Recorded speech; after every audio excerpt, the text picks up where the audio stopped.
Vote चोरी की कहानी राहुल गांधी की जुबानी। आलन से महादेवपुरा तक गिनती की गर्दिश में जमहूरियत फंस गई और इल्जाम सीधा इलेक्शन कमीशन पर। That Gyanesh Kumar is protecting the people who are destroying and attacking the constitution. एक तरफ अवाम का वोट, दूसरी तरफ सिस्टम का लोड। राहुल गांधी ने किया बड़ा दावा कि सॉफ्टवेयर से चल रही है वोट चोरी की road. And this is being done not using individuals but using software. 6018 vote delete. Rahul Gandhi का इल्जाम, सिस्टम को किया जा रहा सॉफ्टवेयर से हाईजैक। कांग्रेस के रहनुमा और लोकसभा में कायद हस्बे इख्तिलाफ राहुल गांधी ने इंदिरा भवन ऑडिटोरियम में एक धमाकेदार प्रेस कॉन्फ्रेंस दी, जिसमें उन्होंने वोट चोरी का सबूत दिखाया और सीधा सीधा chief election commissioner Gyanesh Kumar पर इल्जाम लगाया कि वो उन लोगों को महफूज कर रहे हैं जो कि हिंदुस्तान की जमहूरियत को तबाह कर चुके हैं। राहुल गांधी ने कर्नाटक की आलंद कॉन्स्टिट्यूएंसी का एग्जाम्पल दिया है और कहा है कि यहाँ पर 6018 वोट डिलीट करने की कोशिश की गई। उन्होंने कहा कि असल में डिलीट किए गए वोट्स की तादाद बहुत ज्यादा है, लेकिन 6018 वाली कहानी एक तसादुफी तौर पर पकड़ी गई। ये सब तब सामने आया है जब एक बूथ लेवल ऑफिसर ने देखा कि उसके अंकल का वोट डिलीट हो गया। जब उसने इस मामले में तफ्तीश किया तो पता चला कि एक पड़ोसी के नाम से डिलीट किया गया है, मगर ना तो पड़ोसी को पता था, ना ही उनके अंकल को। मतलब पूरी तरह से एक सिस्टम हाईजैक हुआ। Booth level officer there noticed that her uncle's vote was deleted, and so she checked who deleted her uncle's vote and she found that it was a neighbor. पड़ोसी ने uncle का vote delete किया था। राहुल गांधी का ये कहना है कि ये सब एक सेंट्रलाइज सॉफ्टवेयर से हुआ है, ना कि इंसानी तौर पर। मतलब कि एक प्लान्ड एक्शन था जिसमें कि खास तौर पर कांग्रेस के मजबूत बूथ्स टारगेट किए गए। उन्होंने कहा कि कर्नाटक सीआईडी इस मामले की जांच कर रही है और इलेक्शन कमीशन से डिटेल मांग रही है, मगर अब तक इलेक्शन कमीशन ने कोई भी सही जवाब नहीं दिया। राहुल गांधी ने कहा कि ज्ञानेश कुमार जी अपना काम कीजिए, आपने ओथ लिया है, सीआईडी को डिटेल दीजिए। प्रेस कॉन्फ्रेंस के दौरान उन्होंने एक एक एग्जाम्पल स्क्रीन पर सबूतों के साथ दिखाया। उन्होंने एक औरत का नाम लिया, गोदाबाई। राहुल गांधी ने गोदाबाई के नाम से फेक लॉगिन बनाकर 12 वोटर्स डिलीट किए हैं। राहुल गांधी ने कहा कि गोदाबाई के नाम से फेक लॉगिन बनाकर 12 वोटर्स डिलीट किए गए हैं, जबकि गोदाबाई को खुद भी पता ही नहीं है। उन्होंने बताया कि फोन नंबर जो कि इस्तेमाल में आए हैं वो कर्नाटक के थे ही नहीं, बल्कि अलग अलग रियासतों से इसे ऑपरेट किया गया। राहुल गांधी का बड़ा सवाल ये था कि ये नंबर आखिर है किसके, ओटीपी किसने जनरेट किए और आखिर ये कैसे ऑपरेशन हुआ।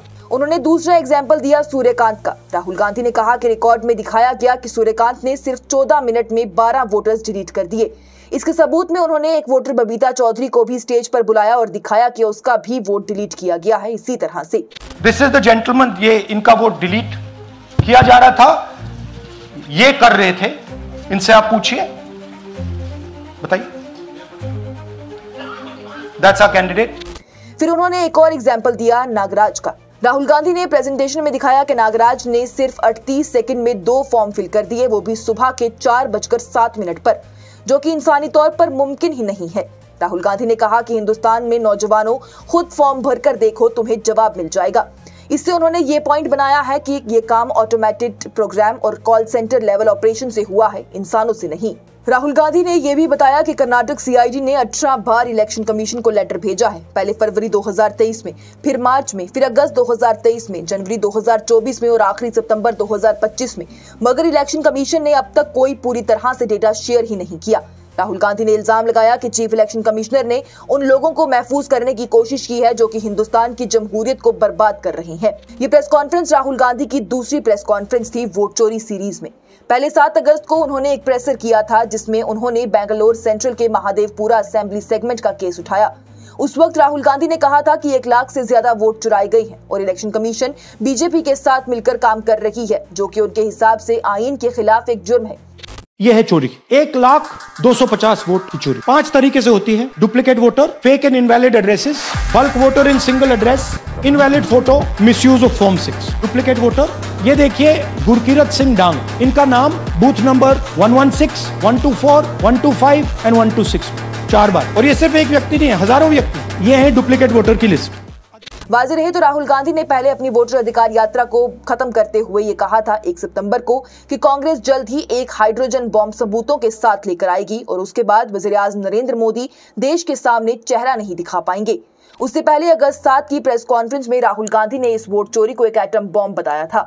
उन्होंने महादेवपुरा कॉन्स्टिट्यूएंसी में बेजाबकियों के बारे में कहा था कि लाखों फर्जी एंट्रीज, फेक वोटर्स, अजीब बाप के नाम और घर के नंबर के साथ खेल किया गया है।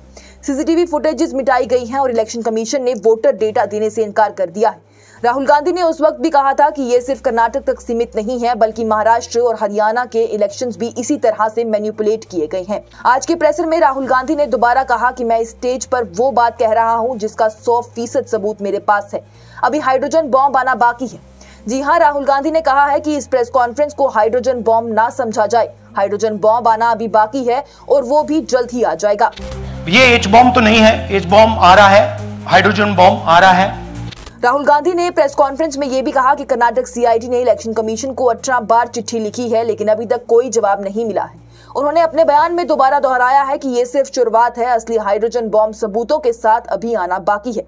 अब देखना यह है कि इलेक्शन कमीशन और सरकार इस नए इल्जामात पर क्या कुछ जवाब देगी। इस खबर में फिलहाल के लिए इतना ही। मजीद क्या कुछ तफसीलात आएगी वो भी हम आप तक जरूर पहुंचाएंगे। आप देखते रहिए न्यूज़ इनसाइडर 24/7।